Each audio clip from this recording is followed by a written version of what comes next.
इंसानियत का शर्त बनता है। इस देश में बीजेपी की ये तानाशाही सरकार है, लोगों को बाढ़ में मरने के लिए छोड़ देती है। साथियों, याद दिला दें कि जेएनयू है, यहाँ पावर राज नहीं, ये तस्वीर राजधानी दिल्ली के जवाहरलाल नेहरू यूनिवर्सिटी की है, जहां होने जा यह छात्र संघ चुनाव को लेकर बीती रात जेएनयू ईसी की मौजूदगी में प्रेसिडेंशियल डिबेट संपन्न हुआ। इसमें बड़ी संख्या में पार्टियों के समर्थक भी मौजूद रहे। एक दूसरे के खिलाफ जमकर नारेबाजी हुई। डफली, ढोल, झंडा, झाल और अपने अपने पार्टी के आदर्शों की फोटो लेकर समर्थक पहुंचे थे।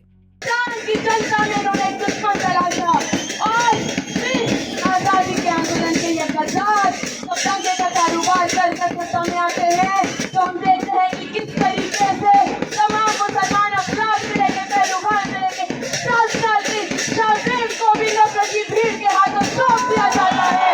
हम देखते हैं कि किस तरीके से 2020 में पुलिस के सामने दिल्ली में दंगे कराए जाते हैं और उमर खालिद और शर्जील माँ जुल्फिकार फातिमा मीरान हैदर सब तमाम नागरिकता के अधिकार की बात करते हैं, तो यूएपीए लगातार उनको जेल में भर दिया जाता है, उनको मिलना और क्रांतिकारी सरकार पेश करती है। नॉमिनेशन भरने के बाद से सबसे ज्यादा पूछा गया सवाल यही था कि भाई तुम खड़े क्यों हो, तुम्हारी खड़े होने की जरूरत क्या है, तुम्हें बता दो कि मैं क्यों खड़ा हूँ। एक आम छात्र की आवाज जो इस डबली और ढोल के जोर दब रही है, उस आवाज को मैं खड़ा हूँ। जो लेफ्ट राइट की ये सो कॉल्ड पार्टीज है, नाम के नाम पर बस एक दूसरे की बुराई करती है, सारा समय एक दूसरे पे कीचड़ उछालती है, मैं उनके खिलाफ खड़ा हूँ। चुनाव भले ही जेएनयू छात्र संघ का हो, लेकिन मामला यहाँ पर पड़ोसी देश नेपाल, बांग्लादेश से लेकर फिलीपींस, गाजा, चीन, यूक्रेन, रूस और अमेरिका तक पर चर्चा हुई। बीच में कैंपस में जर्जर हॉस्टल, पीने का पानी, लाइब्रेरी और हेल्थ के भी मुद्दे उठाए गए। बीजेपी और आरएसएस पर भी विपक्षियों ने जमकर हमला बोला और एसआईआर के मुद्दे को भी उठाए गए। इन सब में लंबा वक्त लगा और स्टूडेंट डटे रहे। फिलिस्तीन के मुक्ति संघर्ष के साथ खड़ा रहना इंसानियत का शर्त बनता है। मैं दिशा स्टूडेंट ऑर्गेनाइजेशन की तरफ से हम सभी Indian people in solidarity with Palestine के आईटीएसपी के साथ मिलकर अलग अलग कैंपस में और देश भर में तमाम जगहों में बीडीएस के मुहिम को आगे बढ़ाया है। मैं इस मंच से फिलिस्तीन के जनता के मुक्ति संघर्ष को क्रांतिकारी इस्तकबाल पेश करता हूँ। साथ ही मैं बांग्लादेश में, नेपाल में, फिलीपींस में तमाम स्टूडेंट यूथ मूवमेंट को अपना क्रांतिकारी इस्तकबाल पेश करता हूँ। पंजाब इस देश का वो सूबा है जहाँ से किसानों के मसीहा सर छोटू राम आते हैं। पंजाब वो सूबा है जिसने किसान आंदोलन करके इस देश के सत्ताधारियों को घुटनों के बल ला दिया था।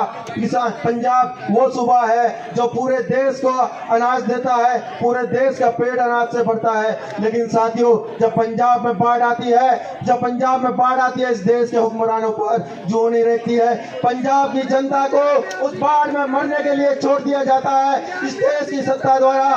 साथियों, हिमाचल में बाढ़ हो या कोसी नदी से बिहार में बाढ़ आती हो या ब्रह्मपुत्र से असम में बाढ़ आती हो, इस देश में बीजेपी की ये तानाशाही सरकार है, लोगों को बाढ़ में मरने के लिए छोड़ देती है।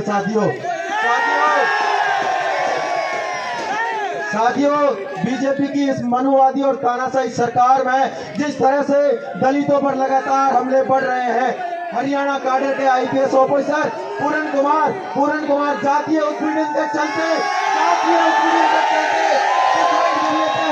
आपको बता दें कि 4 नवंबर को सुबह 8 बजे से मतदान होना है और 4 नवंबर को ही देर रात से वोटों की गिनती भी शुरू हो जाएगी।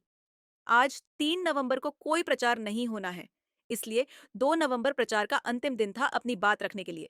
एबीवीपी से विकास पटेल, एनएसयूआई से विकास, एआईएस से एसएफआई डीएसएफ से अदिति मिश्रा, पीएसए से शिंदे विजय लक्ष्मी वेंकटराव, दिशा स्टूडेंट संगठन से श्री शिवा इंदु और निर्दलीय अंगद सिंह जेएनयू छात्र संघ चुनाव में अध्यक्ष पद के उम्मीदवार हैं।